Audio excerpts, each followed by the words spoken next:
todas las máquinas van a tener que copiar esta máquina. Porque tienen todo el software del Sirius, bueno, Sí, muy, muy desarrollado desde hace, sí. no sé, 25 años que han estado haciendo topografía ellos. Y entonces tienes todo ese sistema experto de análisis de las dos caras y además el epitelio encima. Entonces, y el hecho de que todo está registrado en la misma imagen, puedes correlacionar exactamente los cambios de epitelio con los cambios de curvatura y es fantástico. Yo lo uso, bueno, no hay paciente a quien no le hacemos epitelio ahora. En el pasado, por el hecho de que es más trabajo hacer un Artemis, un Insight, solo escaneábamos los pacientes sospechosos para poder operarlos, mostrando que el epitelio excluye queratocono, ¿no? Pero ahora todas las córneas pasan por OCT y 10% todavía hacemos el ultrasonido porque tiene más precisión.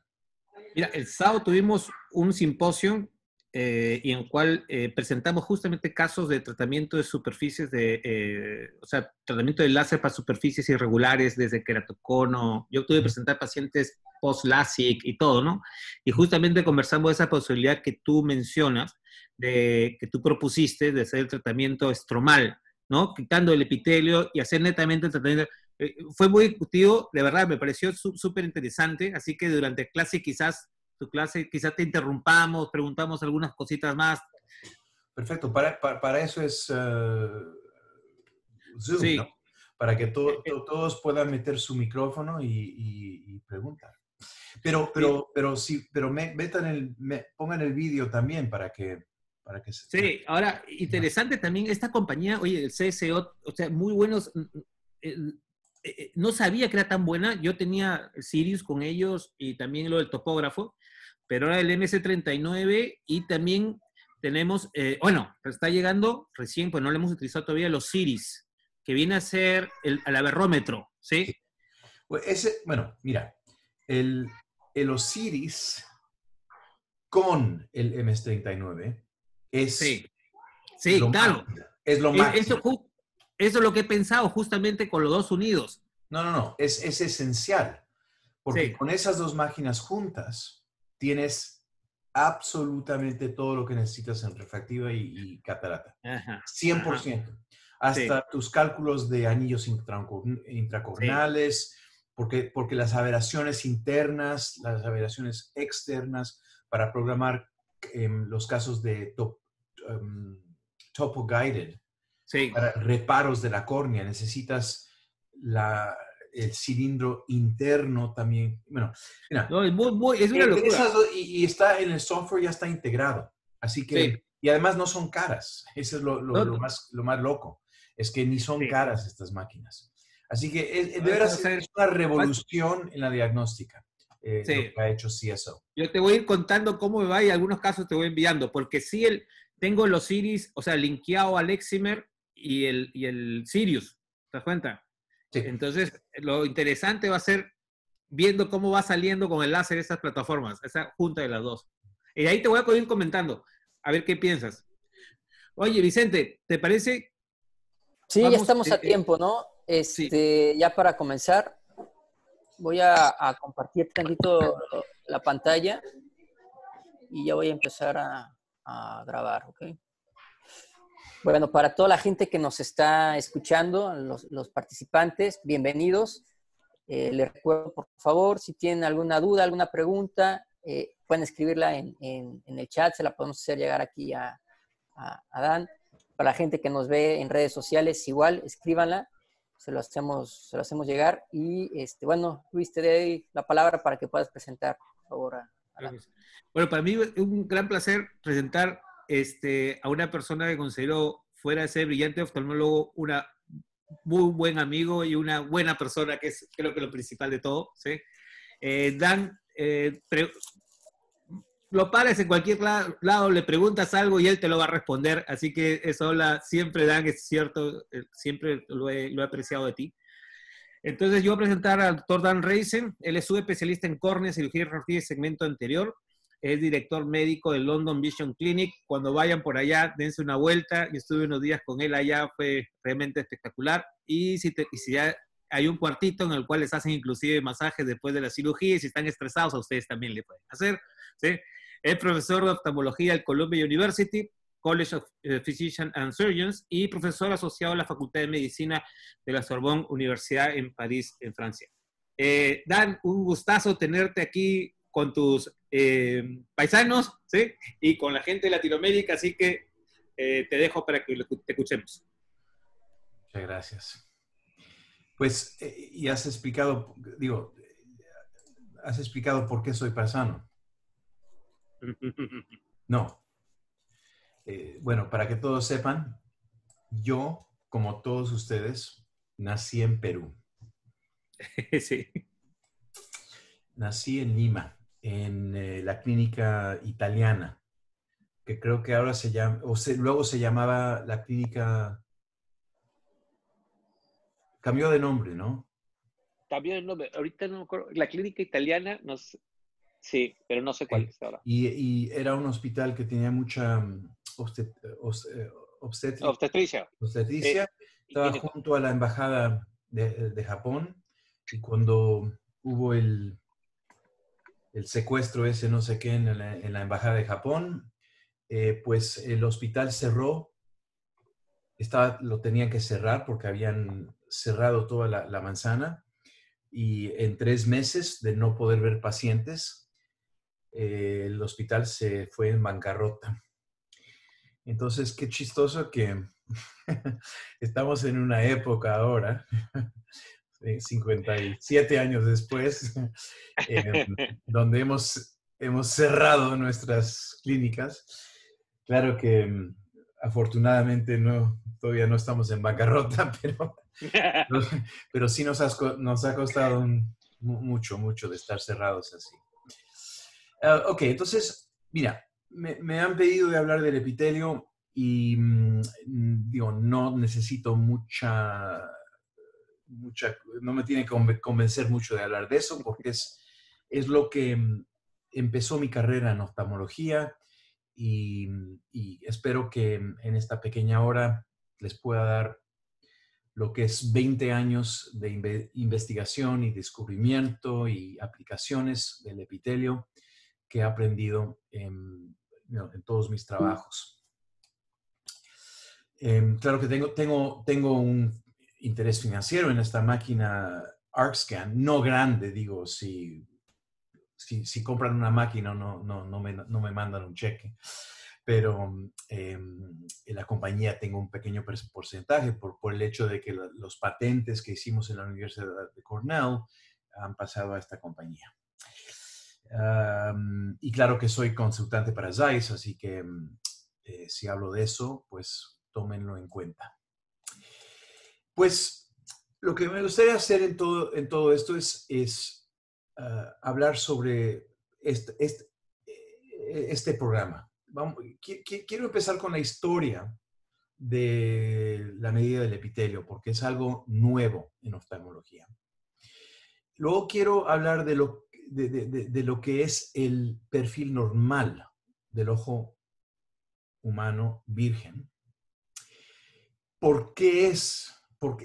¿Qué nos trae ese perfil? ¿Y cuál es el comportamiento del epitelio y qué hace que el epitelio cambie? Y vamos a hablar específicamente en cirugía de la córnea refractiva, cómo cambia en LASIK, cómo cambia en otros procedimientos. Y luego vamos a pasar a cómo cambia el epitelio en las córneas irregulares, para que empecemos a entender por qué reparo de las complicaciones de la córnea ha sido un poco difícil, y por qué poco a poco estamos mejorando nuestras técnicas para arreglar las complicaciones de la córnea en una manera de que hace 20 años no podíamos, pero esto todo viene de lo que hemos aprendido del epitelio. Y al final quiero mostrarles un poquitito lo que veo, una pequeña ventana al futuro de lo que estamos nosotros ahora programando, haciendo con medidas epiteliales, para ver si podemos mejorar dos cosas que, bueno, una es automatizar un poquito más lo que es el reparo de una córnea irregular. Y luego lo más sorprendente tal vez es cómo el epitelio de la córnea nos va a ayudar en la cirugía de catarata. Increíble, ¿no? Ok. Pues, la medida del epitelio empezó con un papel en 1979. Este papel yo lo encontré, perdónenme un segundo, voy a hacer que deje de hacer esos ruidos. Un papel que encontré yo en el 1991 cuando estaba de fellow de bioingeniería en la Universidad de Cornell en el departamento de oftalmología de Jackson Coleman, quien es el padre de ultrasonido en la oftalmología. De hecho, es padre de ultrasonido en toda la medicina. Él es reconocido por los que hacen obstetricia, porque ha desarrollado muchas de las técnicas y el análisis ultrasónico en los años 80 que se usan ahora en todas las máquinas de ultrasonido del mundo. Entonces, yo un día estaba yo midiendo con una sonda de ultrasonido de alta frecuencia que nos había llegado en el laboratorio. Coleman quería que yo trabajara sobre escaneo del cuerpo ciliario, que haga trabajos en glaucoma. Y yo estaba en 91 un poco interesado en esta nueva área que estaba experimentando, era la área de la cirugía eczema. Y no había láser aprobado, pero ahí estaba. Entonces, yo estaba escaneando un ojo que estaba en formalina de un conejo una noche. Todos se fueron a la casa, yo estaba solo ahí de fellow, marchando la máquina, y estaba escaneando la córnea. Y el próximo día fui a la oficina del profesor de córnea en la Universidad de Cornell. Y muchos de ustedes van a saber este nombre. El profesor de córnea era Cal Roberts, y quien era el director médico de Bausch & Lomb los últimos 10 años y ahora tiene otro interés en ayudar a la ceguera. Cal vino a la oficina, le mostré este scan, era así, unas dos líneas acá y una línea atrás, y le dije, mira, este es una córnea de conejo y parece que podemos medir el epitelio con una precisión de 1 micra. Y que si piensa que sería eso útil para algo. Y él hace así. No. Y dice no. Y en ese momento, para todos los jóvenes fellows y jóvenes aquí en este Zoom call, en ese momento, yo no había todavía hecho mi residencia en oftalmología, pero en ese momento yo supe inmediatamente que había encontrado algo que iba a dirigir el resto de mi carrera en oftalmología. No solamente dirigir, pero iba a impulsar mi carrera en oftalmología. Yo había encontrado algo que el profesor de córnea en la Universidad de Cornell pensaba que no había aplicación. Imagínense. Entonces, con esa suerte, me puse a trabajar. Encontré esta publicación de Brian Holden. Él estaba estudiando el espesor del epitelio después de poner lentes de contacto y quitarlos y no sé qué. Y aparte de eso, no había ni una otra publicación sobre el espesor del epitelio, excepto los libros de texto. Y los libros de texto decían que el epitelio era de 50 micras en toda la córnea y ya se acabó, no hay nada más que saber. Pues en el 93 publiqué el primer papel midiendo el epitelio de la córnea con ultrasonido de alta frecuencia. Y fue un paciente que me mandó Steve Troquel. Entonces, imagínense, yo no había hecho la residencia todavía. Y había estas imágenes, Coleman se las mandó a Troquel y dijo, ¿qué piensas de esto? Y Troquel me llama y dice, oye, te estoy mandando un paciente mañana. Dijo, oye, no, pero solo estamos escaneando conejos. Y no, mañana te mando un paciente de PRK. Tenemos un problema, tiene una isla central, no sabemos de qué viene esto y necesitamos el análisis de las capas individuales. Y bueno, pasamos la tarde limpiando la mesa y quitando los pelos del conejo y todo. Y el paciente llegó y tenía PRK en un ojo y no en el otro. Entonces, a través de este papel, pudimos hacer unos cálculos ultrasónicos para medir la impedencia acústica de la Bowman's, porque, claro, después de la PRK no hay Bowman's, y con la Bowman's, entonces medimos eso y hemos podido publicar algo que no se había publicado antes, era la impedencia acústica del de la Bowman's y el hecho de que podemos medir el epitelio con este tipo de precisión. Me tardó como 6 meses en analizar una de estas córneas.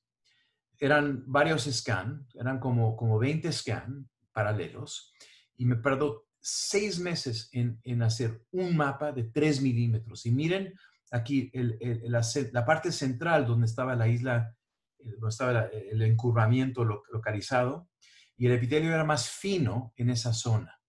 Entonces yo podía enseñarle a Troquel, el gran profesor Troquel. Hola, ¿cómo estás? Hola.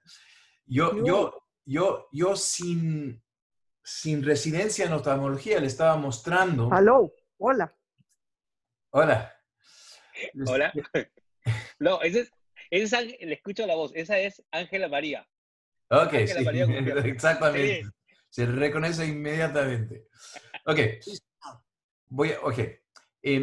Entonces, empezamos a escanear estos pacientes que tenían problemas de PRK en la fase 2 del FDA trial, y poco a poco, y entonces yo ya metiéndome en refractiva, hice mi residencia en este tiempo entre el 93 y el 97, y luego desarrollé un escáner que podía escanear los 10 milímetros de córnea.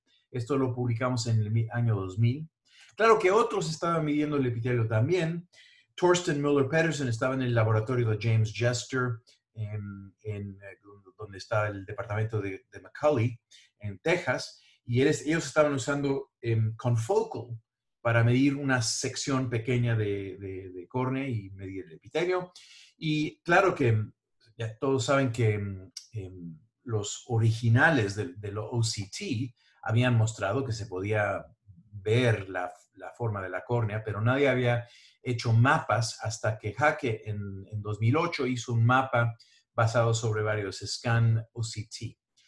Entonces fue hasta el 2012 que OptoView, viendo los trabajos que habíamos publicado, ya había 40 papeles ya sobre el epitelio, y viendo que en el queratocono, es algo que vamos a hablar, era tan importante el epitelio en la diagnóstica del queratocono, que dijeron, bueno, tenemos que tratar de hacer esto con OCT. Entonces, ya para 2016 fue cuando el Artemis, finally, ahora se llamado Insight 100, fue aprobado en Europa y en Estados Unidos. Entonces, bueno, el monopolio, digamos, del epitelio lo tenía el ultrasonido hasta que el 2015, cuando salieron estas máquinas de OCT también, que es muy bueno porque, claro, es mucho más conveniente de hacer esto sin el agua. En mi clínica, como vio Luis, nosotros tenemos casi 11 OCTs para el epitelio. Entonces, no es que no me gusta el OCT, me encanta el OCT, pero la máquina, como estábamos conversando antes, más importante es la de CSO Italia, porque esta es la máquina que tiene todo en un lugar con un software súper sofisticado para análisis refractivo.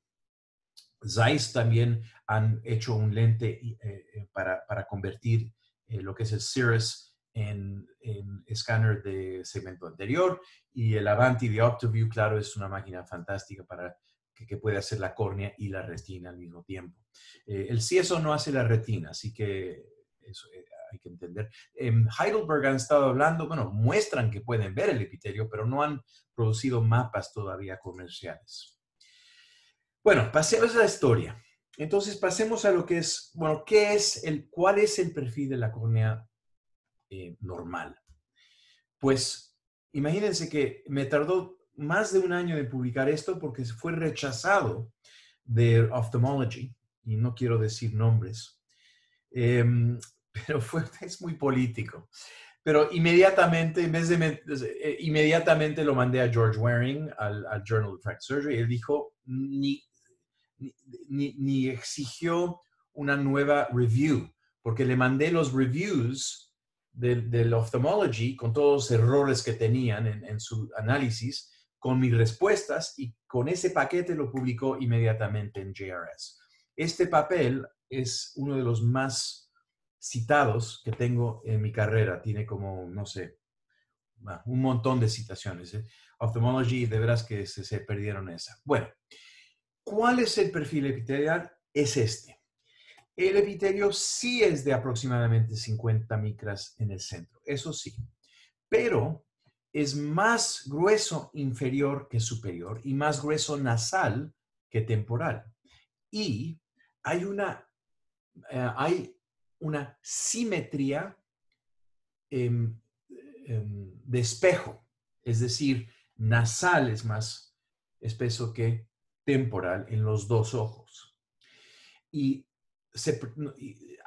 en los primeros años, digamos en 1994, creo que escribí en este papel de Ophthalmology, expliqué que yo pensaba que el perfil del epitelio está gobernado por dos fuerzas iguales y opuestas, es decir, el párpado, que tiene una membrana que se llama el tarsus, que es semirrígida, y la forma del tarsus es lo que hace que al parpadear 10,000 veces al día, estamos quitando las células ala que están saliendo de la superficie, y claro, saliendo de las células cuboide que están madurando, y la fuerza de crecimiento afuera y la fuerza del párpado viniendo de afuera hacia adentro, estas dos fuerzas son iguales, y eso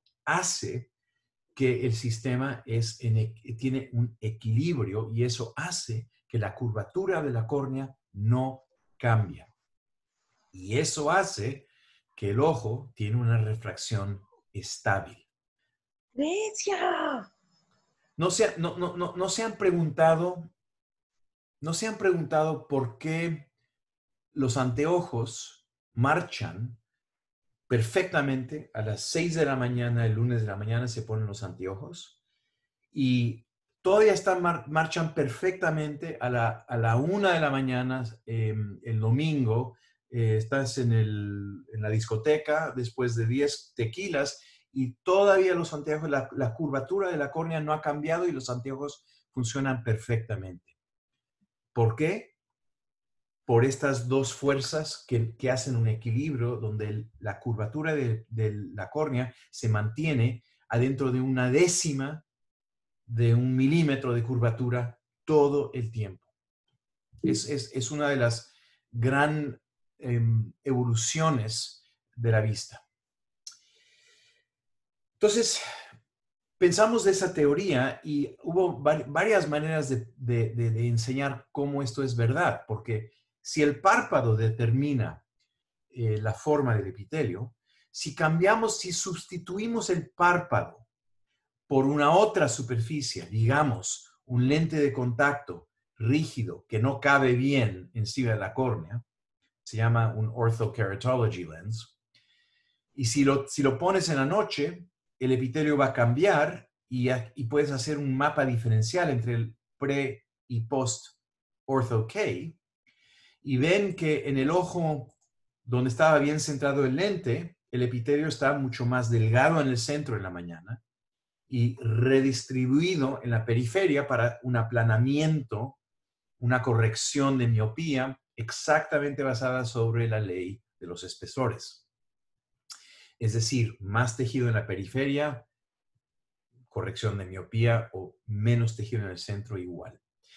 En el ojo izquierdo, este ojo tenía un lente que estaba descentrado y amaneció el ojo con el perfil descentrado también. Entonces, dando la prueba de que sustituyendo la superficie del tarso con un lente rígido, puede distribuir el epitelio de otra manera. Entonces, yo me pensaba como el gran Columbus, ¿no? Explorando este nuevo campo y nadie lo había descrito antes y nadie sabía que el epitelio podía cambiar de forma. Y George Waring me dice, estábamos esquiando un día juntos y estaba diciendo, tengo que escribir una tesis sobre esto y que, oye, dice, ¿sabes qué, Dan? Yo creo que si vas al libro de texto de Vogt de 1921, es el manual de cómo usar una lámpara de hendidura. Yo creo que vas a encontrar algo sobre el epitelio ahí adentro, porque creo que me acuerdo que sí. Entonces, pues encontré esta copia en el eBay, me costó 55 pounds, y increíble, pero verdadero. Corneal stromal defects are filled with stromal epithelial cells. Entonces, él había visto que los defectos estromales se llenaban con epitelio. Y bueno, la cosa es que yo no tengo ningún problema siendo segundo después de Alfred Vogt. I have no problem with that.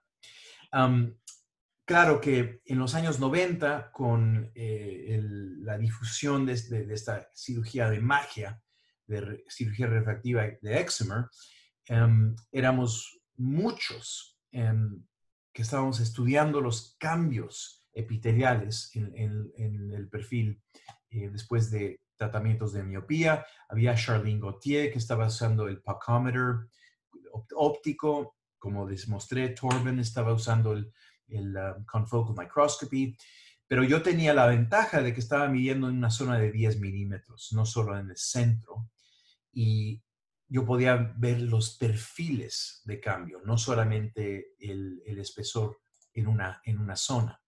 Y lo que aprendimos en esos tiempos fue que sí, claro que si sacas tejido del centro, el epitelio se engruesa en el centro, pero viendo el cambio estromal, vimos que el estroma se estaba engrosando en la periferia. Y este cambio periférico del estroma estaba acompañado por un cambio de adelgazamiento del epitelio en esta zona. Viendo el epitelio cambiando de forma dependiendo de lo que está pasando en el estroma. Quitando tejido en el centro, añadiendo espesor en la periferia, añadiendo epitelio en el centro, quitando epitelio en la periferia. Entonces, estas relaciones las empezábamos a entender. Y estudiamos nosotros también los cambios epiteliales con el tiempo. Y aquí ven el estudio donde teníamos ojos, la media de 10 ojos, o 20 ojos creo que eran. Y ven que pre-op, el perfil esperado, post-op día 1 con el mapa diferencial aquí, mostrando mucho cambio ya en una noche. Y luego un cambio entre un día y un mes de unas 4 o 5 micras. Y luego entre 3 meses y un mes y 3 meses, 1 o 2 micras. Y después de 3 meses no hay cambio para nada. Entonces aprendimos que en tratamiento de la miopía en una zona de 6 milímetros, etcétera, etcétera, el epitelio se estabiliza después de 3 meses, de veras. Entonces, un cambio que sucede a los 18 meses, eso no es un cambio epitelial, aunque sea cambio de ojo seco, algo que da influencia en el perfil epitelial. Pero el cambio más tarde sería un cambio estromal o crecimiento del ojo, progresión de la miopía. Ahora, pasemos a ver esta teoría de cómo se comporta el epitelio en un procedimiento que no saca tejido del ojo. Y eso es la queratotomía radiada. Esto es un caso de 26 años después de QR y ven que el centro está bien plano y que aquí en la periferia está ¿cómo se dice? The knee, la rodilla, ¿no? No sé si se dice en español. Rodilla está bien. La rodilla. Y miren que sin sacar tejido, por el hecho de que el centro está más plano, más aplanado, el epitelio se ha engrosado. ¿Y por qué? Porque está llenando el espacio para llegar al tarso, que ya tiene una forma, y esa forma es lo que impide que crezca el epitelio, siga creciendo, siga engrosándose. Entonces, estos cambios epiteliales, este caso nos enseña que los cambios epiteliales son basados sobre el cambio de la forma de la superficie del estroma. No basado sobre sacar tejido, pero basado sobre el cambio de la forma del estroma y que son permanentes, porque esto es 26 años después y el epitelio todavía está grueso, no se ha adelgazado otra vez. Entonces, acuérdense que en los años 90, los viejos aquí, se acuerdan que habían los que decían que en la regresión hay que hacer una PRK en el epitelio solamente del -1 y que así se hace la corrección de la bajo corrección. Y bueno, yo sabía que esto no iba a marchar, pero hay estudios hechos mostrando que esto no va a marchar porque el epitelio va a encontrar su equilibrio basado sobre el párpado y la forma del estroma, siempre. Así que no importa, tú le puedes quitar el epitelio y 7 días después el epitelio se regresa y 3 meses después el perfil es igual. Ahora, estudiamos qué pasa después de un perfil epitelial encima de una ablación hipermetrópica, donde el tejido se sacó en un anillo y el epitelio llena el anillo y se vuelve menos grueso sobre el centro, donde el epitelio está más, la curva del estroma está más incurvada, ¿no? Entonces el epitelio se adelgaza en esa situación. Y lo importante de esto es que aprendimos por qué los tratamientos corneales hipermetrópicos tienen tan mala reputación. Y bueno, aparte del hecho de que hay láseres que lo hacen muy mal y hay láseres que lo hacen muy bien, entendimos por qué estas diferencias. Sucede que hablamos siempre de no hacer el encurvamiento de la córnea excesiva, de no pasarnos de los 50 o de los 51. Y que si haces eso, puedes adelgazar el epitelio demasiado y que te da el apical syndrome. Pero miren lo que encontramos. Encontramos que hay ojos, aún después de la ablación hipermetrópica, con queratometría plana, pero el epitelio ya está bien fino. Y sabemos que el epitelio empieza a quebrarse ya cuando llega como 23, 24 micras, ya el epitelio se empieza a quebrar. Entonces, esto es un caso donde, por ejemplo, el retoque se le hubiera hecho a la córnea, porque pues es una córnea de 41, así que claro que se le puede encurvar más, pero este caso, midiendo el epitelio, sabemos que no se le puede hacer el retoque. Hay casos, por ejemplo, aquí donde la curvatura ya estaba en casi 50, 49 dioptrías y el epitelio ya estaba fino. Pero miren este caso. La queratometría de 52.6, pero el epitelio todavía en el centro, en la parte más fina, todavía de 36 micras. Entonces, en esta córnea se le puede hacer un +1, +1.50, porque todavía tiene el espesor epitelial para permitir más encurvamiento en esta córnea. ¿De qué depende? Depende del perfil. Y vamos a ver eso más tarde. Pero hay láseres donde programas 5 o 6 milímetros de zona óptica y te da 5. Y hay láseres como el MEL 80, como el Schwinn, como el Wavelight, donde programas 7 y te da 7. Entonces, nosotros, con el tiempo, estuvimos trabajando mucho en hipermetropía y publicamos este papel hace unos cuantos años con casi 800 ojos, hipermetropía entre +4 y +7, es decir, la zona donde nadie iría con un Vizx, por ejemplo, pero mostrando que la seguridad usando mapas epiteliales y la exactitud, los resultados son fantásticos. La seguridad de 0.6 perdiendo 2 líneas. Eso es menos que el Clear Lens Exchange, que tiene 3% pérdida de 2 líneas. La exactitud, igual, bueno, no peor que los cálculos intraoculares, y claro que se puede corregir el cilindro muy bien con LASIK. Entonces, aprendimos que el LASIK hipermetrópico depende de los mapas epiteliales y que los que no usan mapas epiteliales, aun si son muy conservativos, van a tener problemas en LASIK hipermetrópico. Porque una córnea que no está muy encurvada puede tener epitelio que ya está demasiado fino, y una córnea bien encurvada se le puede hacer un retoque porque el epitelio sigue siendo grueso. Pues un ejemplo esto lo hice de fellow en Vancouver, pues con Simon Holland, anillos intracorneales, explicando por el cambio epitelial, por qué se inducía una dioptría aproximadamente de astigmatismo. Era por el cambio epitelial. Es un papel que pueden leer, no voy a pasar tanto tiempo sobre todo, pero los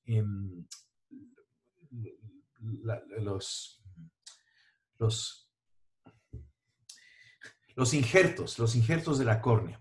Y claro, aquí está un injerto tomando un espacio aquí y viendo que el epitelio se puso bien fino encima de este pequeño injerto y un anillo de engrosamiento alrededor, una donut.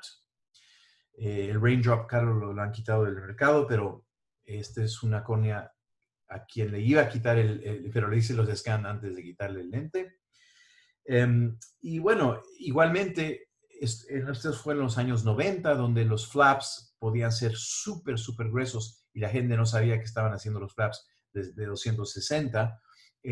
Pero miren el residual muy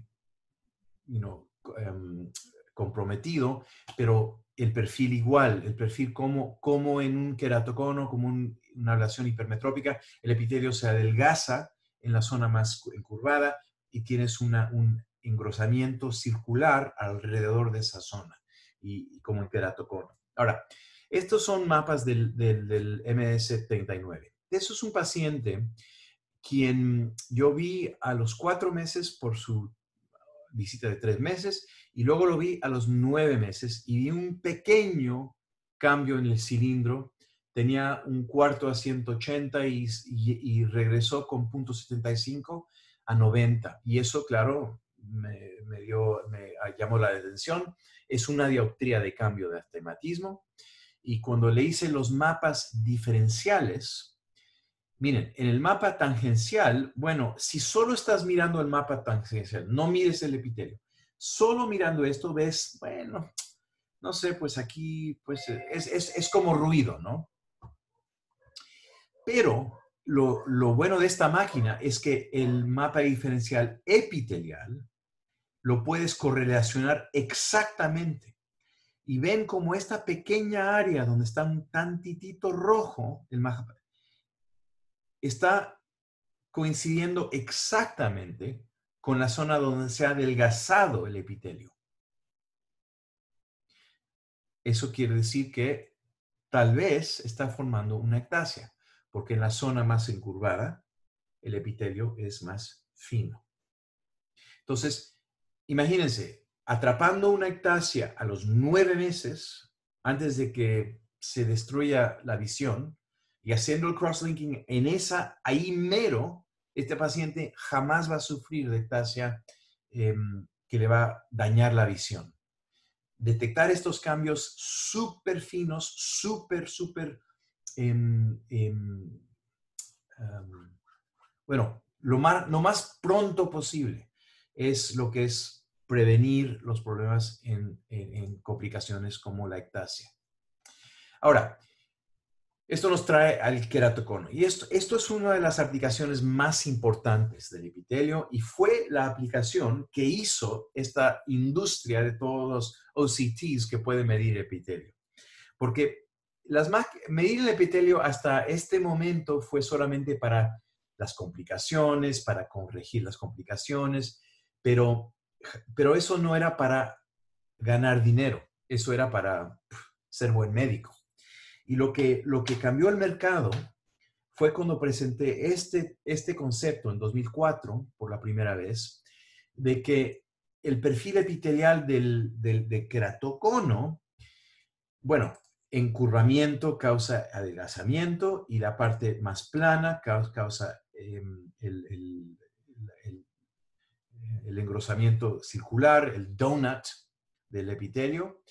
Y este concepto de tratar de usar la diferencia entre lo que hace el epitelio en queratocono y lo que hace el epitelio normalmente, esta diferencia poder exploitarlas para la diagnóstica del queratocono antes de que sea obvio en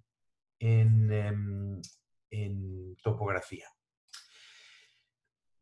Tuvimos un NIH grant con Ron Silverman, el científico quien construyó la máquina ultrasónica conmigo en los años 90, y usando el epitelio, solamente el epitelio, sin ver las otras partes de la córnea, con un modelo de 6 variables, empezamos con 161, pero nos quedaron 6, teníamos una especificidad y sensibilidad de detectar queratocono más alta durante el epitelio solamente que con cualquier tomógrafo y cualquier otro parámetro. Es decir, estos cambios de 1 micra o 2 micras se pueden detectar con muy alta precisión en el epitelio, pero un cambio de 1 micra en curvatura es difícil porque hay mucho ruido en lo que es el cálculo de la cara posterior, y menos con la MS39, pero con Scheimpflug mucho ruido en la cara posterior. Entonces, esto es lo que nos trajo a usar el epitelio como una herramienta al lado de la topografía o tomografía para poder, por ejemplo, en el caso donde había un caso sospechoso en tomografía y la topografía un poco sospechosa, y bueno, la Bell and Ambrosio, claro, rojo, y confirmamos que esto es epitelio fino con ultrasonido. Aquí está en el RT View y vemos que aquí estamos confirmando el queratocono con el epitelio. Aquí está un caso donde la topografía era normal, la tomografía era un poquito sospechosa y usamos el epitelio para decidir. Aquí está -8, -3, 20, 16, la córnea bastante regular, pero muy mala cara posterior, El D, 4.38, altísimo, pero el mapa epitelial ultrasónico mostrándonos que donde está más incurvado, el epitelio no está más fino. Y el clasificador que tenemos nos muestra que el epitelio era completamente normal. No es posible de tener un queratocono tan avanzado como este con un epitelio normal. Eso no es posible. Y a esta córnea se le puede hacer LASIK. Esto es un ejemplo de una córnea donde la topografía es normal, la tomografía era normal. Y aquí está la topografía, el mapa tangencial. Bueno, un poquito de asimetría, pero nada muy serio. La tomografía completamente normal, la D grande, .34, todo perfecto, se ve muy bien. Cualquiera le hubieras hecho elástica a este paciente, pero yo hice el mapa epitelial y no le hice LASIK. ¿Por qué? Vimos que el clasificador nos dice que es queratocono y vemos que el epitelio está bastante fino, 49 micras en el centro, y el pattern deviation es más fino inferior que superior. Eso es el opuesto de lo que esperamos, y esto fue queratocono. Y esta córnea no se le hace LASIK. Entonces puedes tener topografías completamente normales donde el epitelio te dice, esto es queratocono, no le hagas LASIK o SMILE o nada a esta córnea. Tienes córneas donde la máquina te dice que es sospechoso, entonces es difícil de operar porque tienes imprimido sospechoso corneal y bueno, es difícil de operar. Pero si tienes mapas epiteliales, sí puedes operar porque puedes comprobar que el encurvamiento es debido al engrosamiento del epitelio. No es posible tener encurvamiento con epitelio grueso en el mismo lugar. Entonces, claro, ahora las publicaciones que están viniendo del OCT, diferenciando las normales de los queratoconos, y todo esto está ahora marchando. Claro que hay casos donde el epitelio te da una respuesta falsa. Claro, todo en biología es así. Y hay casos, por ejemplo, en los contact lens warpage o basement membrane dystrophy, Cogan's, o hasta ojo seco puede cambiar el perfil epitelial. Esto es un ejemplo de un ojo donde tenía bastante encurvamiento inferior después de 3 días de sacar el lente de contacto, pero a las 2 semanas se mejoró completamente. Estos son cambios epiteliales. Este es un caso de basement membrane dystrophy y ven que haciendo la stress test, no el día de cirugía, pero antes, para ver si está bien o mal attached. Pero ven que el epitelio aquí parece en forma de queratocono, porque tiene el centro delgado y luego más grueso en un círculo alrededor. Esto es un queratocono falso positivo, porque el epitelio lo clasifica, el Artemis lo clasifica como queratocono, pero no es queratocono, es epitelio que tiene diferentes espesores a causa del hecho de que hay duplicación de la membrana basal y todo eso. Y estos ojos yo les hago LASIK y no hay problema. Aquí otro ejemplo de basement membrane dystrophy, el epitelio muy grueso. Así que si ven una córnea que tiene epitelio muy grueso, es decir, 62 micras en el centro, eso más de 3 desviaciones estándar, más grueso que la media de 53. Esto es probablemente basement membrane. Aunque no lo veas en la lámpara de hendidura, aunque no lo veas con fluoresceína, el perfil epitelial lo puedes diagnosticar directamente del mapa donde el epitelio está muy grueso. Aquí está la córnea.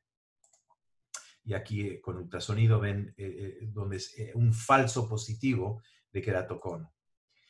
Esto es un ejemplo de un colega quien tuvo una Bell's palsy y estaba yo hablando con él y dije, oye, ¿te das cuenta de que no estás parpadeando de un lado? Y me dice, no. Digo, déjame tomarte un vídeo para mostrarte. Entonces le hice este vídeo y bueno, vio que hasta que, aunque haga el esfuerzo, no cierra el ojo. Inmediatamente dije, vamos al Cirrus. Le hicimos los mapas. Este es el ojo que no estaba cerrando bien, el derecho, y el izquierdo. Y fíjense que la refracción le había cambiado también. Había miopizado por añadir tejido en el centro, la ley de los espesores de Barraquer. Había miopizado 0.75 dioptrías porque el párpado no tenía la misma fuerza en el ojo derecho que el ojo izquierdo. Otra vez, esta teoría, digamos, teoría de Reinstein de por qué cambia el epitelio. Bueno, como le dije, tenemos más de 40 publicaciones sobre el epitelio ahora y sabemos las reglas del epitelio. El epitelio siempre cambia si le cambias el estroma a la córnea. Es decir, siempre se va sobre estas 4 reglas. El epitelio se engruesa para rellenar las depresiones, como dijo Voigt. El epitelio se adelgaza cuando hay picos en el estroma, cuando hay encurvamiento en el estroma, en todos los casos. El cambio epitelial es proporcional al grado de cambio de miopía o de hipermetropía o de queratocono. Y la cantidad de cambio también depende de la rata de cambio de la curva, rate of change. La tasa de cambio de curvatura. Es decir, un pequeño agujero de una úlcera, puedes tener un epitelio de 200 micras de profundidad, pero 90% compensado. Un agujero más grande, como de 4,5 milímetros, menos compensación, como en el PRK de 1993, y en el PRK de una zona de 6, aún menos compensación, porque el cambio es más leve, la rata de cambio. Entonces hablamos ahora sobre el hecho de que hay una ley de cómo cambia el epitelio. Y decimos que si hay una córnea con astigmatismo irregular, por definición vamos a tener un epitelio irregular. ¿Por qué? Porque si un ojo presenta con topografía irregular, por definición, el epitelio ya ha compensado lo máximo que puede y está dejando irregularidad sobre la superficie que estás midiendo con tu topógrafo. Entonces, no existe córnea irregular con epitelio regular. Eso quiere decir que topografía no es la mejor manera de saber lo que está pasando en la superficie del estroma. Puedes tener los mismos, 3 superficies iguales en forma, pero la forma del estroma puede ser completamente diferente. Eso quiere decir que los cambios, los reparos topográficos, sin saber lo que es el epitelio, pueden dar respuestas inesperadas. Este es uno de los ejemplos. Vamos a mostrar un caso de QR que publicamos hace unos cuantos años. Muchas incisiones. El paciente viene como 20 años después con más 6 menos 8, 20, 50. La topografía no tan mal, pero veía 20, 50, el epitelio muy irregular. Entonces, los tratamientos topográficos basados sobre la topografía. Imaginemos que sacando el epitelio podemos calcular la asimetría del estroma y vean que superior a inferior, 5.8 dioptrías en la cara anterior, 9 dioptrías en la cara anterior del estroma. Entonces, el epitelio escondiendo irregularidad de la superficie del estroma, como lo hace, pero eso también quiere decir que si hacemos un tratamiento topográfico basado sobre la topografía, queremos regularizar esta superficie, tenemos que sacar este tejido lo quitamos del estroma y nos deja irregularidad que tal vez no será completamente compensada por el epitelio y nos deja con irregularidad en la córnea. Entonces, para ser más efectivos en nuestros tratamientos topográficos, tenemos que tener la información del epitelio. Ahora, este paciente yo le hice una PTK transepitelial y podemos calcular los cambios en el estroma con una sustracción matemática antes de hacer el caso y vemos que el epitelio se va a quebrar al principio, donde está más fino, y poco a poco el epitelio se va despejando, pero ahí en los agujeros se está quitando estroma. Si llegamos a 55 micras de profundidad de PTK, podemos calcular que vamos a sacar este tejido estromal. Yo miro este perfil y digo, pues esto parece como un tratamiento hipermetrópico cilíndrico. Entonces, con mis cálculos de la fórmula de Barraquer, podemos calcular que en una zona de 4 milímetros, si quitamos 24 micras arriba y abajo, va a ser un cambio de 3.5 dioptrías de cilindro. Eso es predecido. Hacemos el caso, nos paramos a los 45 micras para ver si el despejamiento del epitelio es como esperamos, y la respuesta es sí. Eso quiere decir que en este ojo tenemos la rata de ablación del epitelio correcta, la podemos ajustar si llegamos más o menos. Y después de una PTK, solo la PTK, bajamos el cilindro, la mejor corrección se vino a 20-20 y cambiamos el cilindro casi por lo que predecimos 3.97 dioptrías. El epitelio muy irregular, ahora mucho más regular. Entonces eso nos llega a lo que pienso será el futuro y este proyecto tiene el codename Epistrom. Y en estoy trabajando con el físico genio matemático Hartmut Vogelsang.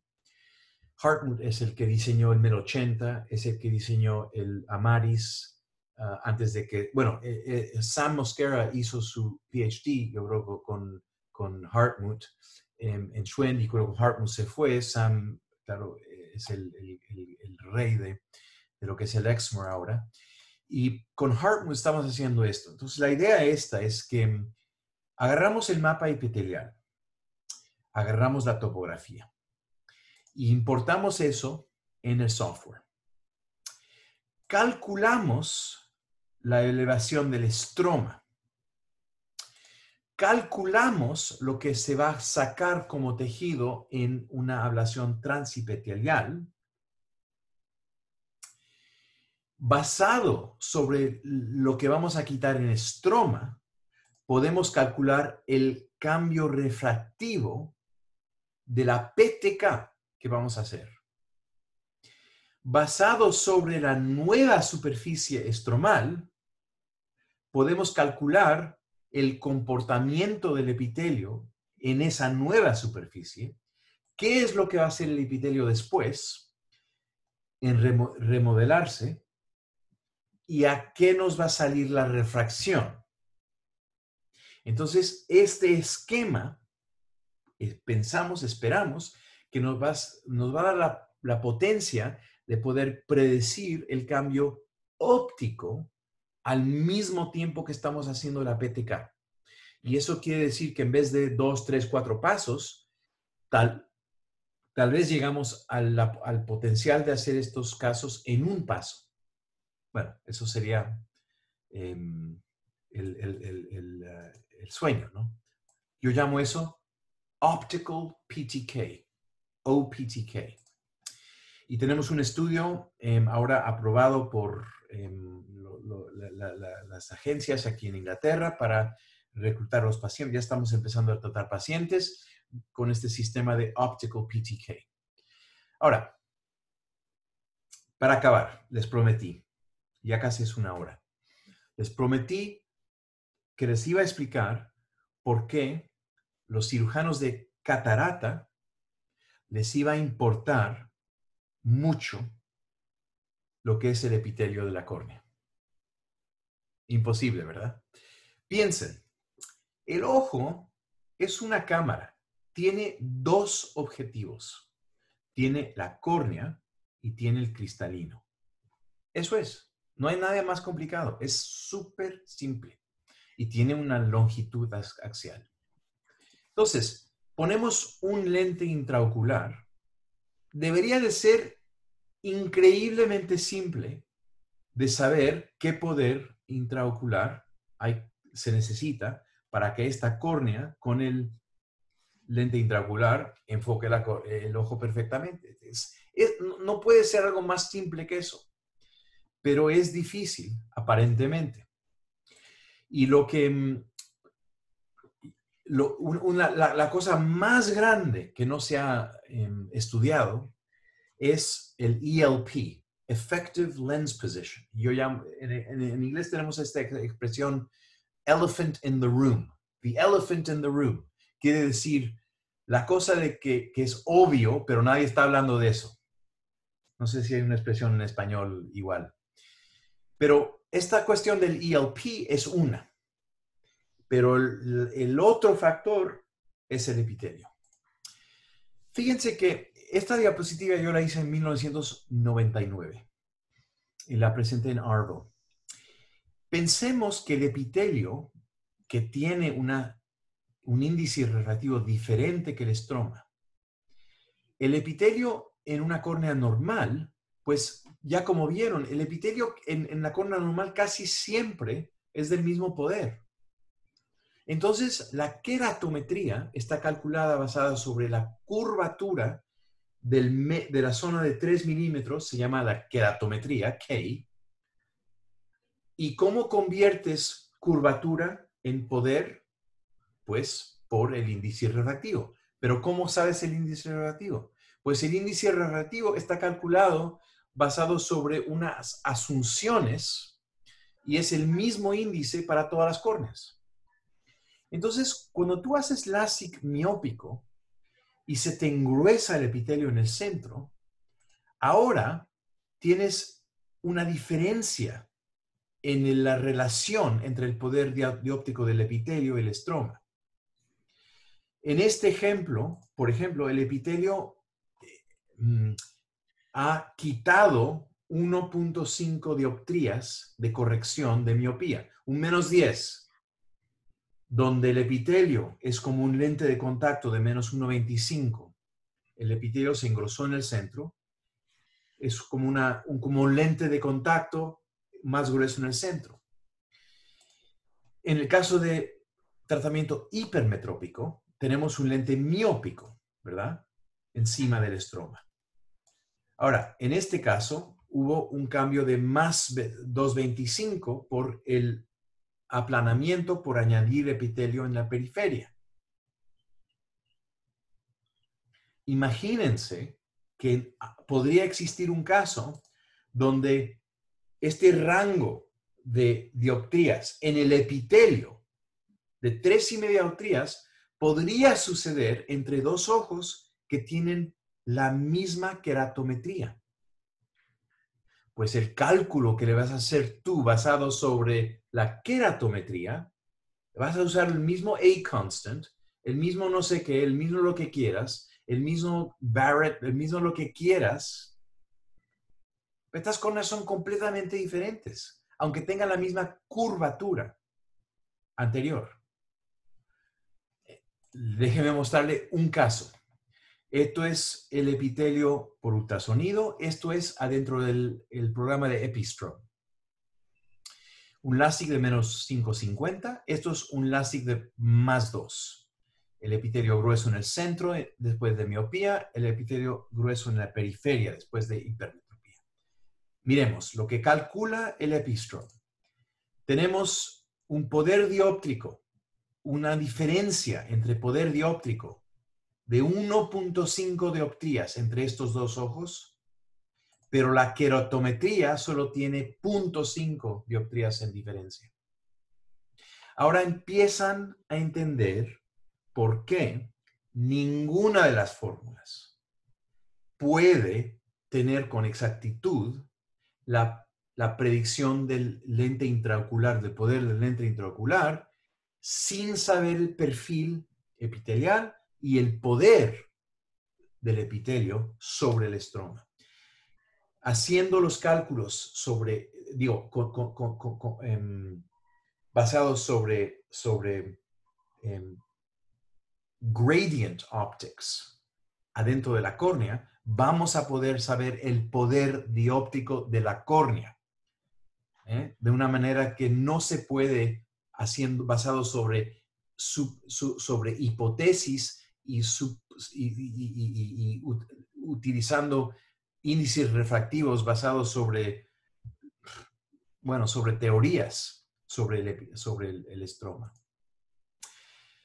Y bueno, ahí estamos 1 hora sobre el epitelio. Espero que les gustó. Buenísimo. Escúchame, no creo que nadie se haya despegado. No te quise interrumpir porque había varias preguntas, ¿sí? Para no perder la hilación, porque esto lo ha llevado como un cuento. Y cortar un cuento no es bueno. No, no. Pero gracias. No, bueno, preguntas, estoy listo y dispuesto. Perfecto. Mira, vamos a comenzar con algunas preguntas y te voy a ver qué opinas. Mira, esto me pasó a mí personalmente y te la quiero contar. En los pacientes cuales perdieron flaps post-LASIK, ¿ok? Mira. Perdieron flaps post-LASIK. Perdieron flaps post-LASIK, ¿ok? Tuvimos algunos de ellos, ¿ya? Y lo que veíamos, pues, que era una córnea como si hubieras hecho un PTK, porque no tenía tanto de poder, ¿ok? De pérdida refractiva, de cambio refractivo, pero es como que hubieras hecho un PTK porque la superficie, o sea, la óptica era plana, ¿ok? Ok. Pero lo que veía con esos pacientes es que presentaban un poco de haze, ¿sí? Y fuera de eso, la calidad de visión nunca era buena, ¿ya? En 2 de esos pacientes, lo que hice fue una cosa que se me ocurrió, pero no podía medir el epitelio en ese momento, y lo que hice fue limpiar ese epitelio y hacer una ablación hipermetrópica. Ok. ¿Ok? ¿Ok? Haciendo una ablación hipermetrópica sobre ese estroma, ya no tenía el cap, Sí. se había perdido, flaps delgados. ¿Pero ¿sí? por qué hiciste esto? ¿Porque la refracción era hipermetrópica? No, porque ¿sabes qué? Lo que pensaba es de que estas córneas, cuando son muy planas, ¿ya? Ese epitelio, la remodelación del epitelio debe ser, no es natural, ¿sí? En esa época se me ocurrió eso. O sea, es una córnea plana, no caps, ¿ok? Sí, Entonces lo que quería hacer con la ablación hipermetrópica, volverla un poco más fisiológica el perfil corneal. Ajá. Ajá. Sí, Y esos 2 casos los tengo guardados de años, que los tengo ahí, te los voy a enviar con topografía pre y topografía post, ¿sí? Pero el cual fueron buenos, es una anécdota, pero lo que voy es que puede existir alguna aplicación a lo que tú dices de los perfiles de la córnea con relación a epitelio, ¿sí? Estos 2 casos mostraban eso, ¿estamos? Es una anécdota, pero te decía, pues siempre me hacía pensar eso, jamás pude ver el epitelio como era ahí. Ok, entonces, bueno, tú estabas pensando que habías aplanado el centro y querías reencurvar para que sea más natural. Bueno, es que si quitas, mira, si tenías bueno, esto es casi lo que estaba mostrando aquí antes. Sí. Si tienes una superficie estromal irregular, aquí está. Momento. Si tienes, déjame poner la diapositiva porque así estamos. Si tienes la superficie del estroma irregular, es decir, más embombada aquí el epitelio más fino, más plano aquí el epitelio más grueso. Cierto. Si quitas el epitelio, estás exponiendo la superficie irregular y cualquier ablación que hagas no te va a quitar la irregularidad. Te va a cambiar la refracción si has hecho tratamiento hipermetrópico, te va a encurvar el centro, pero no te va a quitar irregularidad en la córnea. Por eso, cuando haces una ablación transepitelial, vas quitando digamos, imagínate una montaña con nieve, y al derretirse la nieve estás exponiendo la piedra y estás quitando piedra. Entonces, yo diría que cuando hay una situación, cualquier situación, con una córnea irregular, yo diría casi imposible de empeorar la mejor visión corregida con una PTK transepitelial. Es casi imposible de empeorar la situación. Entonces, eso sería el primer paso para cualquier córnea irregular. Y lo que digo yo es que si la irregularidad es regular, es decir, ¿Ok? un descentramiento Sí. es regular, pero irregular, pero de manera regular. Eso es completamente diferente de una córnea completamente así, donde la irregularidad no es regular. Las córneas regulares, irregulares, las puedes tratar con topografía, porque ya los cambios epiteliales están adentro del nomograma.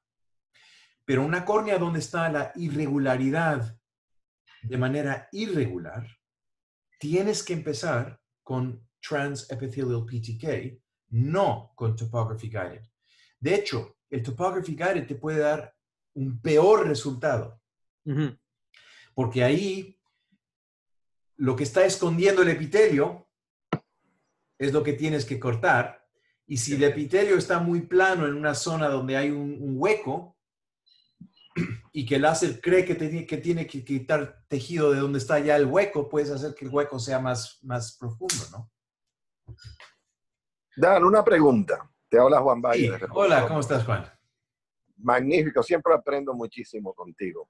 Dan, en base a esto que propones, y ha sido genial tu presentación, te pongo el caso del láser hipermetrópico, que sabemos que se va remoldeando la córnea. Y la pregunta es muy específica. ¿Se remoldea el epitelio o el epitelio y también el estroma? Mira, yo estoy seguro que los dos. Pero el remodelamiento del estroma, te voy a dar la diapositiva aquí.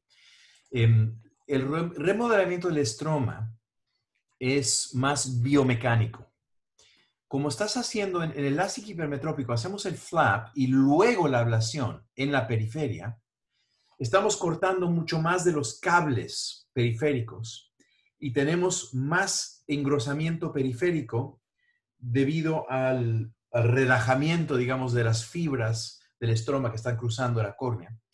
Entonces, el cambio biomecánico en tratamientos hipermetrópicos es mucho más significativo que en miopía.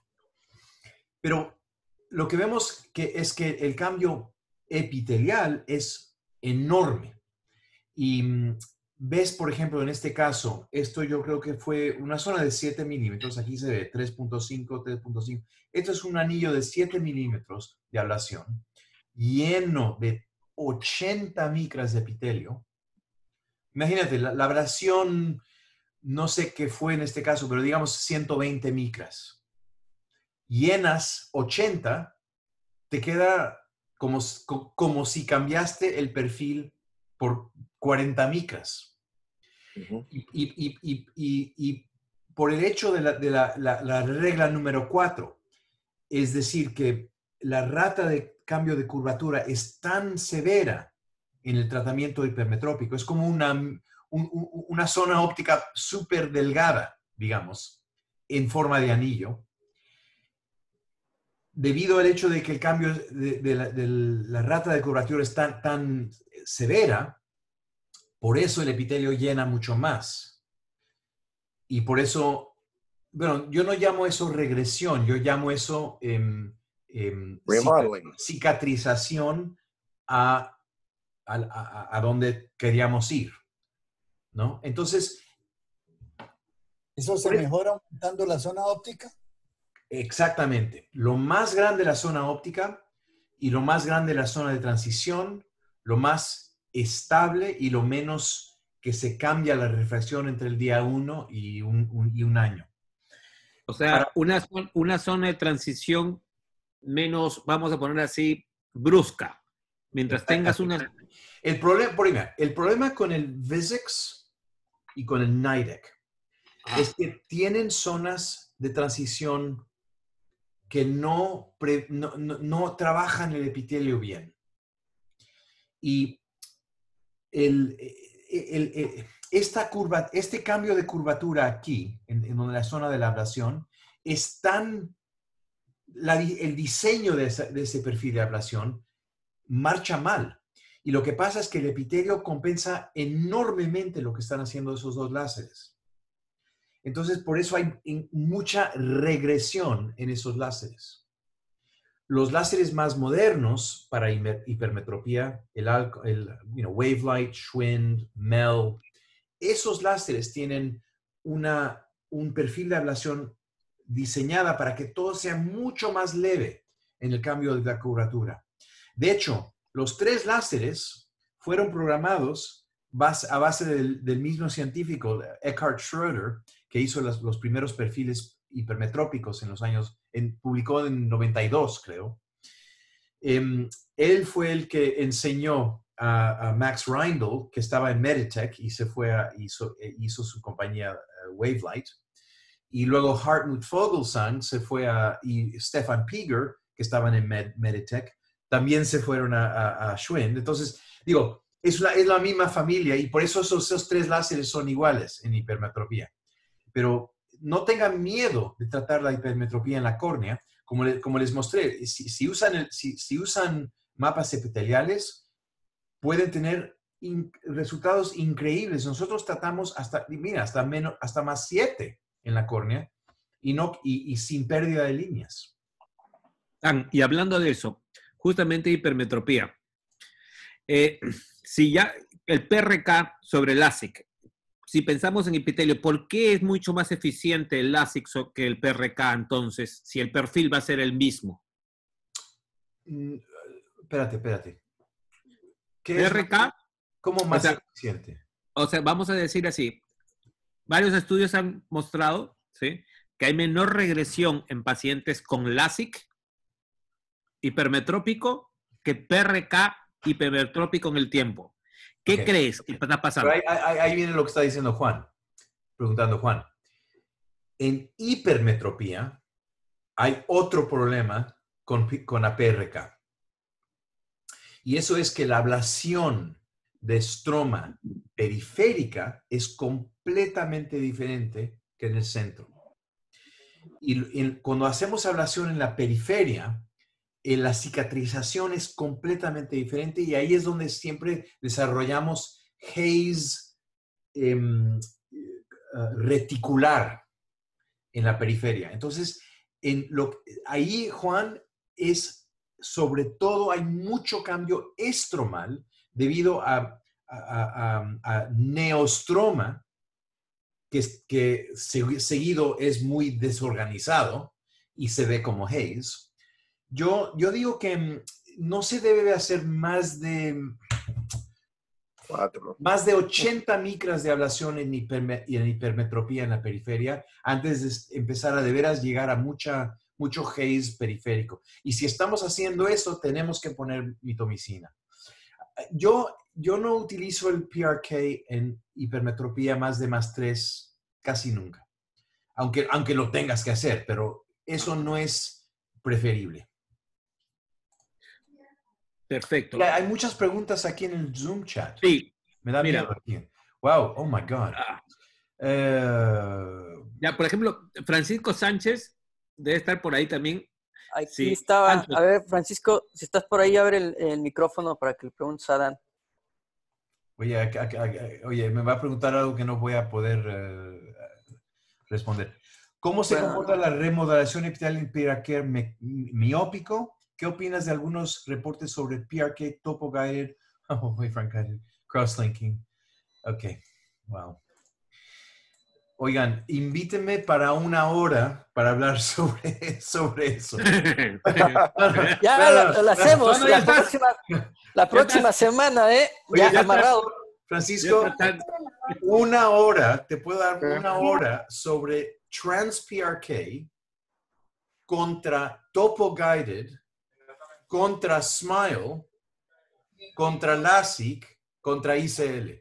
Entonces, todas las técnicas, bueno, pero para dar la respuesta rápida, mira, los cambios epiteliales son iguales casi entre PRK y LASIK, excepto el hecho de que en la PRK, como no hay Bowmans, y como la cicatrización tiene mucho más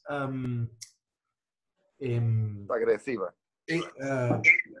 Interleukin, todos los factores inflamatorios son mucho más agresivos. El epitelio post-PRK se engruesa un poquito menos que en LASIK. Y entonces, por eso el nomograma para PRK es 20% menos que LASIK. Me preguntas en PRK miópico. Por ejemplo, en PRK miópico, si tú vas a poner -5 para sacar -5 en LASIK, si haces el mismo -5 en PRK, tienes que poner -4, porque tienes que quitarle 20%. Entonces, eso es porque el epitelio cambia un poco menos en PRK, debido a la cicatrización. Lo que es topo-guided es todo, de veras, dame 20 minutos para explicar eso en otra charla, porque eso es el gran debate ahora, es que tienes una compañía que te está diciendo que todos los ojos se tienen que tratar con topo-guided. Luego tienes otra compañía que te está diciendo que todos los ojos se tienen que tratar con trans-PRK. Y luego tienes otra compañía que te está diciendo que todos los ojos se tienen que hacer SMILE. Y eso, nosotros somos los médicos, nosotros somos los que decimos quién trata qué. Y no es cierto que hay un tratamiento para todas las córneas. Eso es ridículo. En mi opinión, en mi práctica, es decir, basado sobre la ciencia que yo uso para hacer mis decisiones, yo uso topo-guided en ojos primarios en 1% de los ojos que trato. 1%. No lo que dice, ya sabes quién. Sí. Ojos primarios. Usamos 75% en miopía en SMILE y el resto, LASIK, menos de 1% de PRK en nuestra práctica. Nosotros no tenemos diferencia en precio entre los tratamientos, así que nosotros decidimos lo que el paciente va a tener, no el precio. El paciente no puede decir, no tengo para gastar en LASIK, hágame PRK. Nosotros hacemos lo que es mejor y le cobramos lo más posible, pero igual para todos los procedimientos, para que sea justo, que el paciente no esté decidiendo su tratamiento como si es un menú en un restaurante, ¿no? Oye, pero, una pregunta. Francisco, me da vergüenza que no te estoy respondiendo todas las preguntas. Me preguntas en la diferencia entre OCT y ultrasonido de alta frecuencia. Y mira, el ultrasonido de alta frecuencia tiene más exactitud. Es decir, si quieres medir un cambio de 1 micra, lo vas a lograr mejor con ultrasonido de alta frecuencia. Pero, claro, hay el baño de ojo y el procedimiento es un poco más, tiene más trabajo. Pero el OCT es fantástico. Entonces yo diría que ahora en 2020 debería de ser imposible de hacer un tratamiento de córnea sin primero ver el mapa epitelial para excluir queratocono en una córnea donde la topografía parece normal. Matilde Mora de Fundonal, ok. Sí. Causa de los defectos epiteliales persistentes post-queratomiosis hipermetrópica. Claro, estoy hablando precisamente de eso. Estoy hablando de ese síndrome donde el epitelio se adelgazó tanto en el centro por el cubar. Mira, queratomiosis hipermetrópica se hacía en una zona muy pequeña. Así que, pues, el cambio es muy brusco y el epitelio se va a adelgazar mucho en el centro. Absolutamente. Mira, la mayoría de lo que estoy mostrando está descrito de una manera u otra sin saberlo en el libro del profesor Barraquer de 1980. De hecho, tuve el honor de fellow, pasé un mes en la clínica Barraquer con Carmen y el profesor todavía estaba ahí, ¿no? Y di una charla sobre mis trabajos de epitelio y me lo escribió en su libro y todo. Me dio mucho orgullo, todavía tengo ese libro. ¿Qué opino del reporte sobre PRK? Pues espera, estudiando el epitelio se modifica con el frotamiento ocular. Bueno, claro que puedes causar cambios del perfil epitelial con el frotamiento, pero yo diría más que el frotamiento causa queratocono que causa cambios epiteliales. Porque, como expliqué en el principio, el perfil epitelial va a ser basado, depende de la curvatura del estroma y de lo que es la fuerza del párpado. Y la fuerza del 10.000 parpadeos por día y luego el ojo cerrado 8 horas la noche. Toda esa fuerza, con la curvatura de la córnea, el epitelio llena ese espacio entre los dos. Oye, Dan, una pregunta. Justo con el caso que presentaste de tu colega, que tenía una parálisis, en este caso en el parpadeo, una mayor exposición. Sí. Yo voy a ponerme que nunca te escuché en tu vida, ¿ok? Voy a ponerme a pensar así, nunca te escuché, no sé de esto. Yo asumiría que un ojo con mayor exposición va a ser un ojo con mayor sequedad, por lo tanto el epitelio se tiene que adelgazar. Ok, ahora explícame por qué no es así si no es lo contrario. Ok. Bueno, la respuesta la tenemos porque vimos que está más grueso, ¿verdad? Pero te explico por qué. Es esto, te voy a mostrar la diapositiva porque es muy bonita, me encanta esta diapositiva. Ok. El epitelio aquí tiene edema. La SPK causa inflamación y la inflamación causa edema en la córnea. Y como el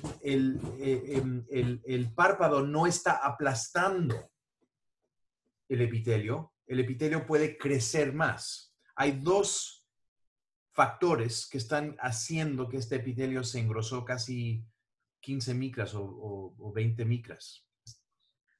¿Sí? O sea, tú dirías, perdóname, tú dirías que el comportamiento del epitelio en un paciente, el comportamiento del epitelio en ojo seco, va a ser diferente en un parpadeo normal versus un no parpadeo. Mira, son todos los factores que determinan el perfil del epitelio. En este caso es muy objetivo, Entonces, está muy claro.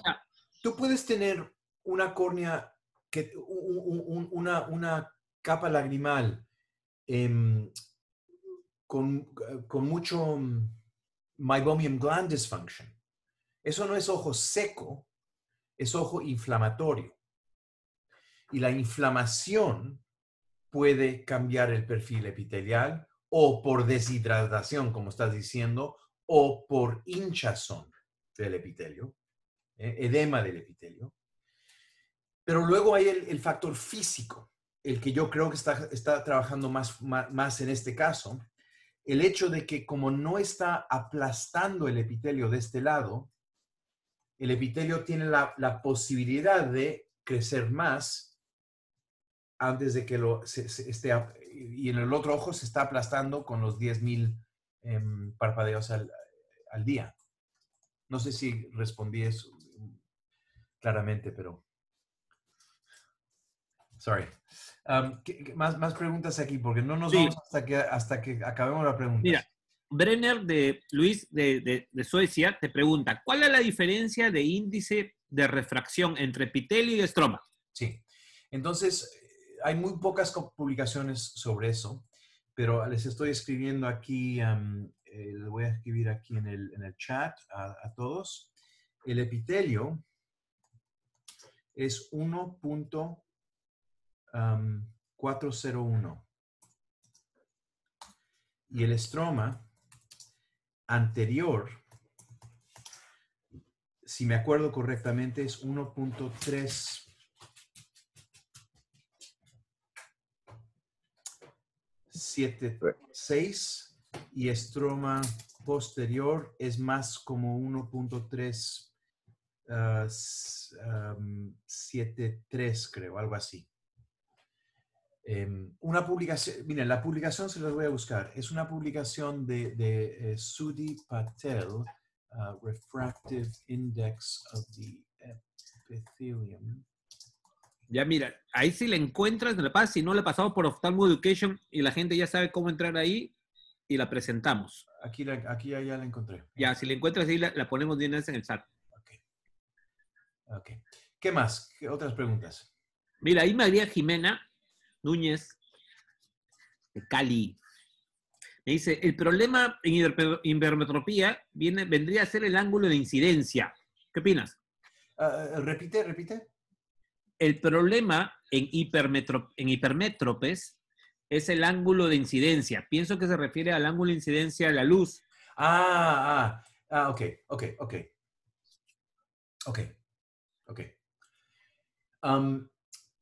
Eso es toda otra discusión. Estás hablando ahí de los problemas de proyección del excimer y ya sabes que muchos de los láseres tienen cálculos para hacer más ablación en la periferia debido al ángulo de incidencia del excimer. Bueno, eso es un efecto, pero los láseres, hay láseres que compensan eso menos o más que otros. El Schwenk, por ejemplo, que tienes tú, Luis, sí, hace eso precioso. Aquí me han mandado un OCT. Me encanta esto, me encanta. Me han mandado un OCT, queratocono avanzado con epitelio central muy grueso. Me encanta. Déjeme mostrar. Alejandro Tello, que trabaja justamente con Virgilio Galvis allá, Bucaramanga. Okay. ¿Quién me mandó eso? Alejandro Tello. Ok, Alejandro. Miren, ¿lo ven en la pantalla? Sí. Esto es un caso muy interesante porque cuando Caroline Rocha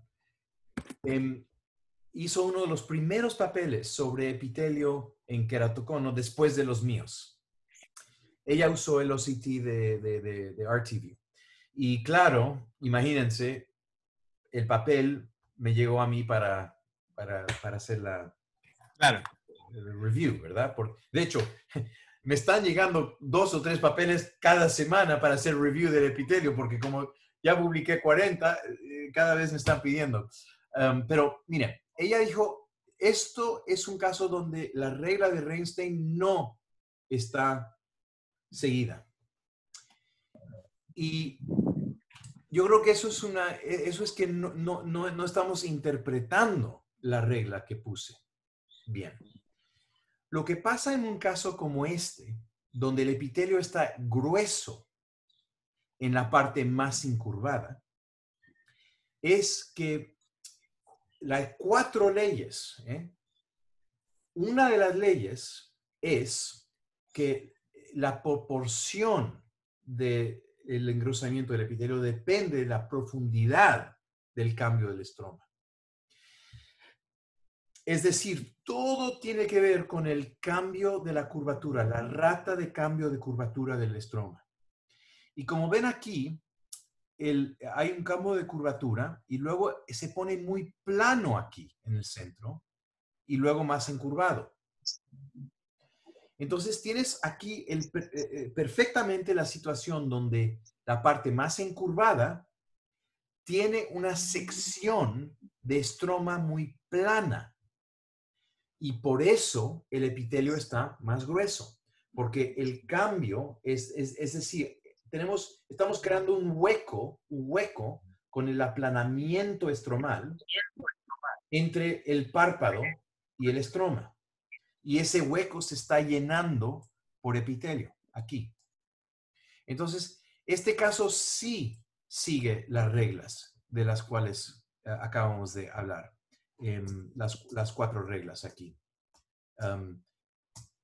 Es la regla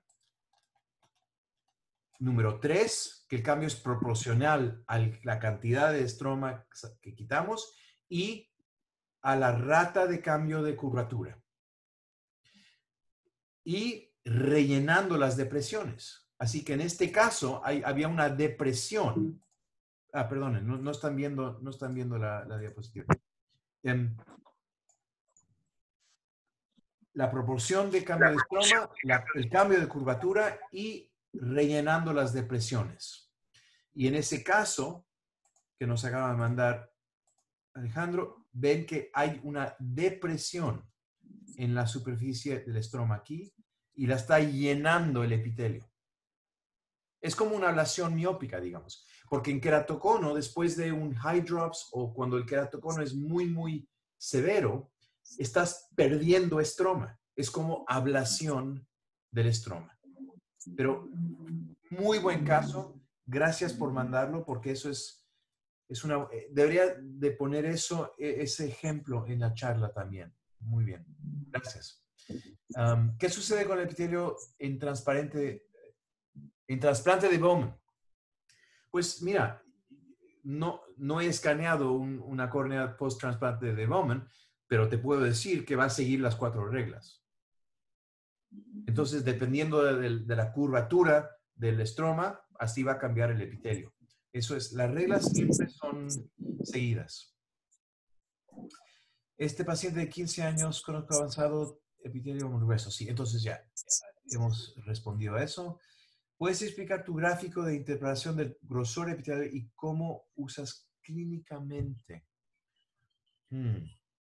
No entiendo la pregunta, Abraham. ¿Cuál? A ver, vete. ¿Puedes explicar tu gráfico de interpretación del grosor epitelial y cómo lo usas? A ver. Si mostrabas un gráfico en el caso clínico que mostrabas del problema del párpado. Entonces, ahí al lado viene un mapa de grosor epitelial. Ah, ok. Entonces, ese no estamos muy acostumbrados a evaluarlo. Ah, ok. Entendido. Déjame explicarlo un paso a la vez, ¿verdad? Ok. Aquí estamos. Perdón. Y aquí. Ok. Ok. Entonces, ¿qué estamos viendo? Estamos viendo el grosor epitelial, 60 micras en rojo, 43 micras en azul. Y esta es la córnea izquierda, que tiene epitelio de como 46 micras en el centro y casi igual por toda la córnea. En el ojo derecho, el epitelio está de 60 en el centro y 46 en la periferia. Entonces, imagínate, el espesor epitelial en el ojo derecho, que no está parpadeando, el epitelio es más grueso en el centro que la periferia.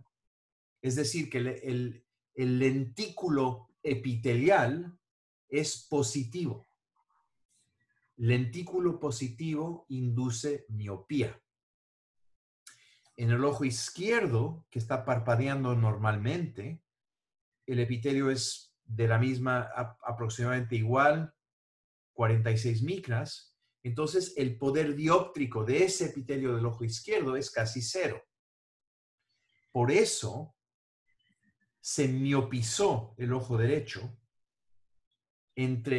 antes de la Bell's y después de la Bell's, cuando el epitelio se engrosó, miopizando la córnea. Oye, Dan, aprovechando ese caso, está buena la pregunta. Perdón, pero el cuadro del lado derecho, en donde tú tienes los rangos, los máximos. Estos son medias. Esto viene del printout del Cirrus. Entonces, lo que te está mostrando es que en la zona de 2 milímetros del centro, la media es de 60, máximo 61, mínimo 58. En la zona entre 5 y 7 milímetros, la media es 46. Entonces, 60 en el centro, 46 en la periferia del ojo derecho. En el ojo izquierdo, 46 en el centro y 45 en la periferia. Pues es casi igual. Entonces, el poder dióptrico del epitelio es positivo en este ojo y plano en este ojo izquierdo. ¿Sí? Sí. Oye, Dan, y aprovechando esa, entonces, si este paciente hiciéramos un mapa de aberraciones, ¿sí? Encontraríamos una aberración esférica en este caso, más positiva en su ojo derecho que en su ojo izquierdo. Sí. Como si hubiera sido una ablación hipermetrópica. Vamos a pensarlo de esa manera. Igual. Eso es lo que estamos pensando. Perfecto. Me han pedido mi correo electrónico, es se lo pongo en el chat y de hecho está en Muchas gracias. todas las diapositivas, en el rincón derecho aquí abajo. Perfecto. Hay que comprar al menos un MS-39. Miren, yo tengo 5, porque tengo 4 cuartos de investigación y cada uno tiene que tener una máquina porque y luego tengo una para mí. Entonces, en mi mesa de lámpara de hendidura, ya sabes que en los antiguos, Juan se acuerda de esto, pero teníamos la lámpara de hendidura y al lado teníamos el queratómetro, ¿verdad? Yo ya el queratómetro lo puse en el museo y el MS-39 lo tengo al lado de la lámpara de hendidura. Entonces, para mí, yo tengo la lámpara de hendidura del siglo XX y luego hago así y veo con la lámpara de hendidura del siglo XXI. Es decir, cortes de la córnea con OCT y poder medir el epitelio y ver las capas individuales y todo eso. Entonces, yo no tengo ningún interés financiero en el MS-39, pero I wish I did. Ok, pues yo creo que hemos respondido a todas las preguntas. Yo creo que sí.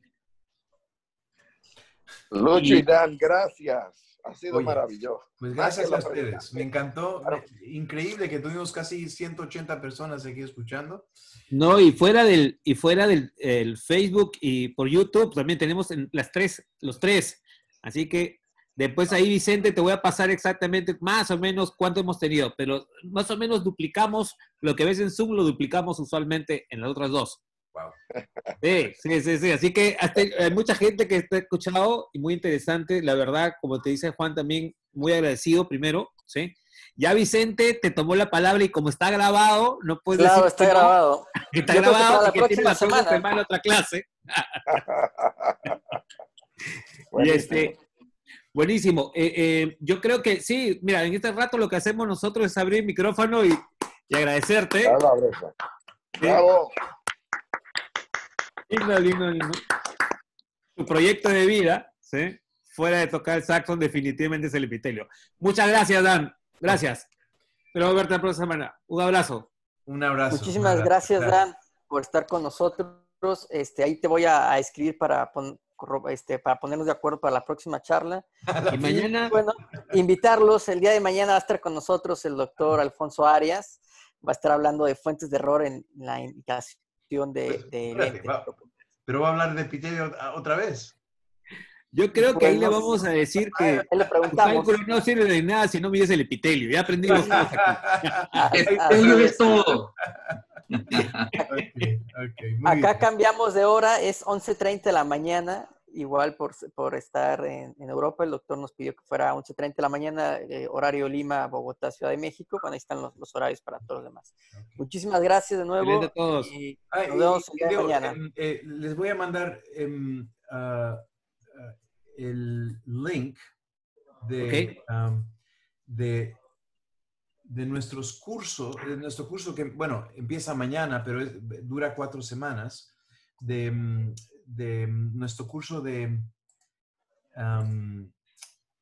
cirugía refractiva avanzada. Aquí es para los que quieran mirar. Pásanos el programa porque yo lo vi y realmente me parece súper interesante. Mira, si quieres, ahí está, en el curso. Ok. Ahí que tenemos el London Vision Clinic. Ahí está. No, y si puedes, Dan, si quieres pásame en WhatsApp o el flyer que yo tengo, creo que he visto un flyer y tenemos una cadena aquí en Latinoamérica, te lo paso por ahí.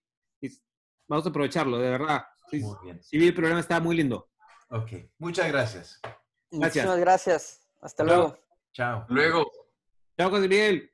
Chao, Lucho, Dan, Chente. Luego, Muchas gracias por todo. Chao. Hasta luego. Chao.